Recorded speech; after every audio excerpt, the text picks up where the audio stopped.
Hi, Trevor here, reflecting on life through music. Thank you for stopping by.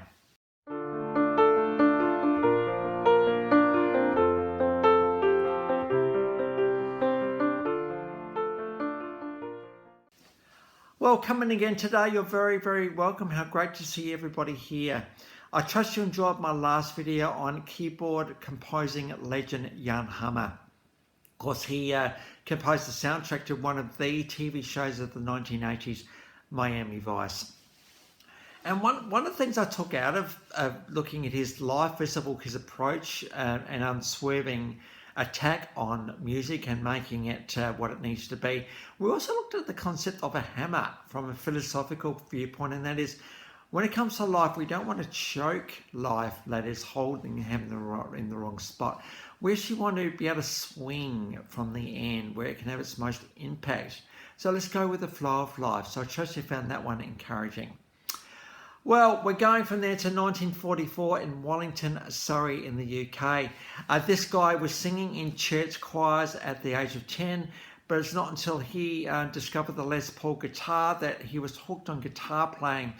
At the start, he was borrowing guitars so he could learn to play, but that wasn't enough. He was actually making his own guitars out of boxes and a few other bits and pieces like that.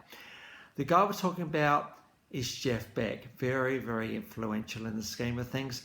And in 1965, he joined the Yardbirds. Now, the Yardbirds have got some of the best guitarists of all time. There's just something about this little group.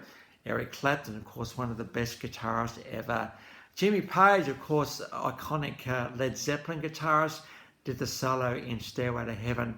And we've got Jeff Beck as well. So we've got some guitar playing royalty in this band. Now, very, very fortunate, a little bit later on, the Yardbirds would be inducted into the Rock and Roll Hall of Fame, which is pretty cool.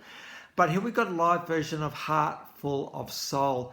And already you can see when you look at the guy playing the guitar here, how incredible Jeff Beck is as a guitarist. People have called him uncopyable.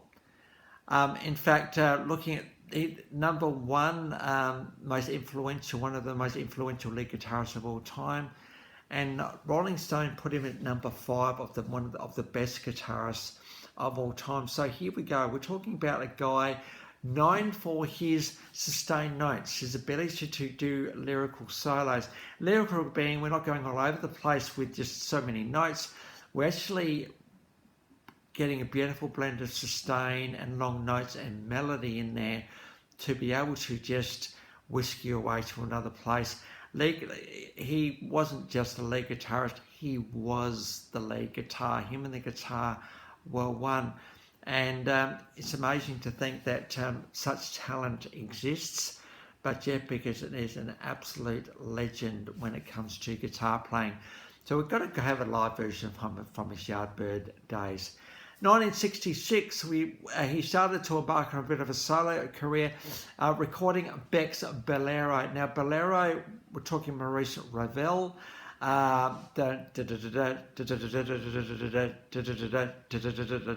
kind of drum riff going all the way through it. This classical piece just builds and builds and builds and builds and builds to you get big massive brass sections happening at the end. Well, Jeff thought, well, I'll have a bit of a go at this. I love that particular riff. So he came up with his own trendy little take on that, and we've got a live version of that below. Incredible guitar playing here. He did record this with some pretty incredible names. Keith Moon, of course, one of the best drummers of all time from The Who, and John Paul Jones from Led Zeppelin were really truly part of that recording as well. But he thought, no, I'm going to keep doing my own solo stuff. And so over the next, and this is the thing about Jeff Beck, in amongst all of his collaborations, and there's been a stack of those, he has sort of endeared himself to the world for his incredible guitar playing. And, you know, for a guy to sing through his guitar pretty much, to sing and to have songs and create beautiful works of art almost through your guitar is pretty amazing. So, but whenever you get Jeff Beck on stage, he also just brings something to the performance as well.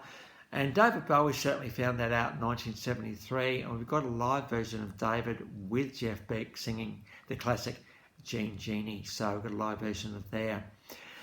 Moving forward to 1991, and at this point, 1985, the world changed with Living on a Prayer came out by Bon Jovi. Of course, John Bowie, know how good his voice is.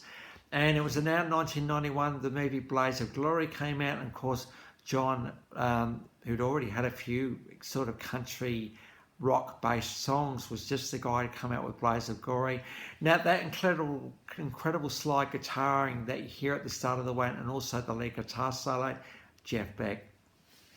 So that no one else would have been able to do that song anywhere near as well as Jeff Beck could do it.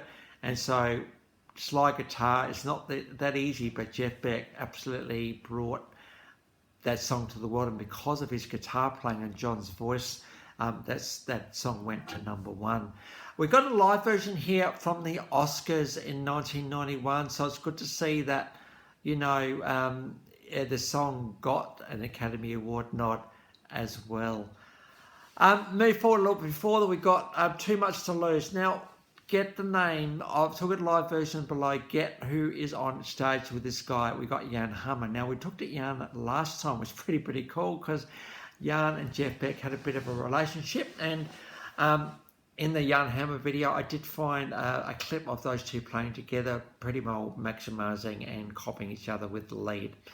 We've got Ringo Starr, of course. Ringo, rock drum royalty. Anytime you put a Beatle in there, it's going to be pretty good. And just a bit of a salute to Ringo Starr too, and that is that behind the incredible songwriting that Lennon and McCartney were doing, and of course you cannot forget George Harrison and the way he just added as the Beatles' secret weapon pretty much. We got Ringo. He was the drum track. He was the click track. A very good drummer.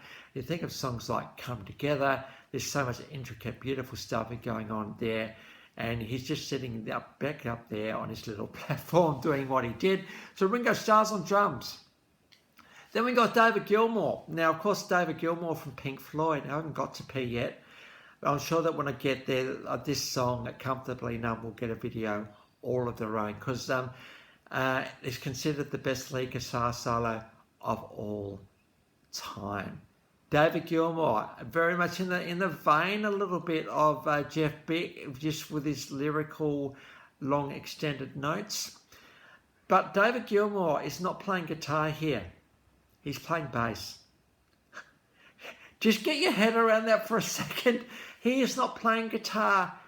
Jeff Beck is.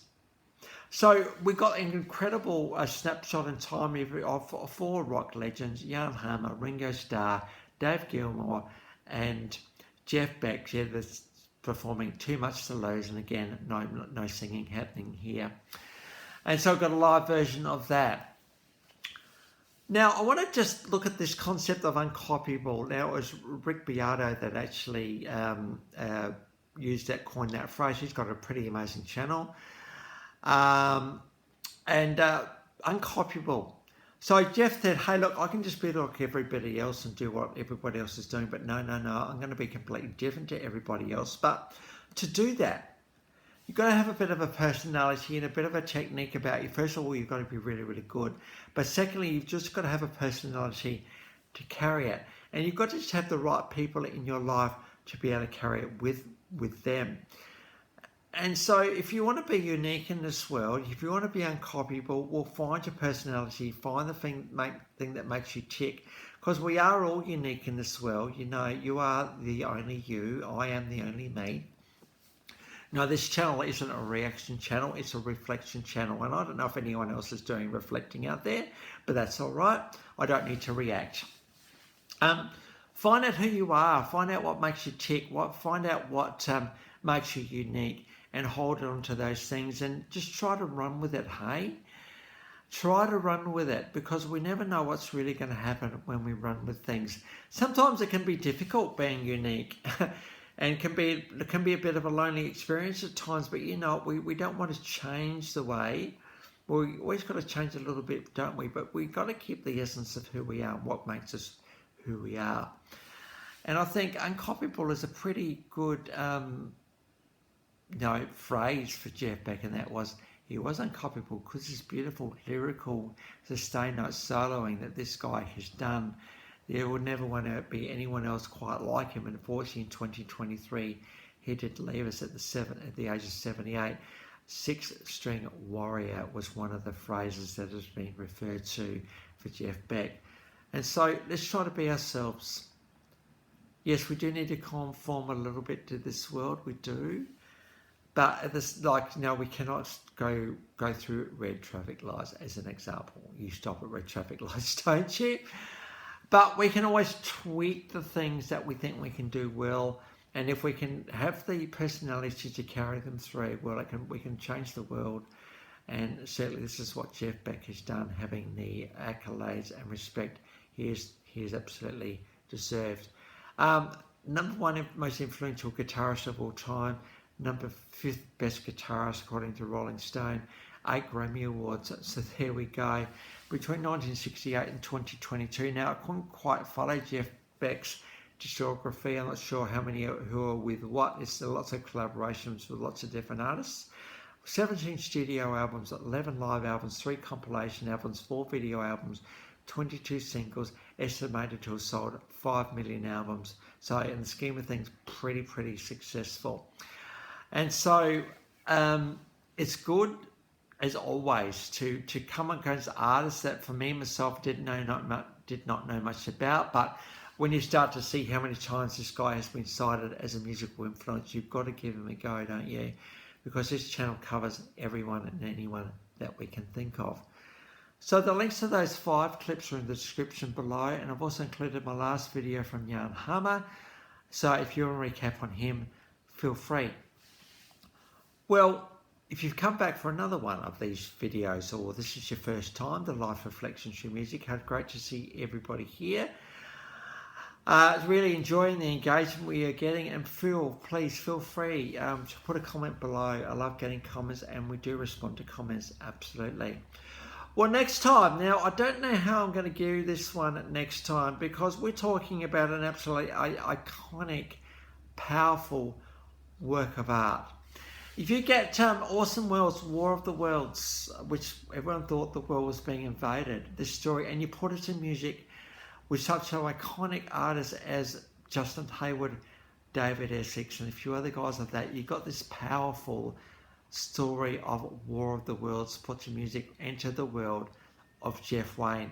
That's where we're going next time. I have a horrible feeling there's going to be some long clips next time, because they're pretty well all the music performances are amazing. And he did go live on stage, which is pretty cool. So we're getting on to War of the Worlds next time. So until then, I'll catch you around. Bye for now.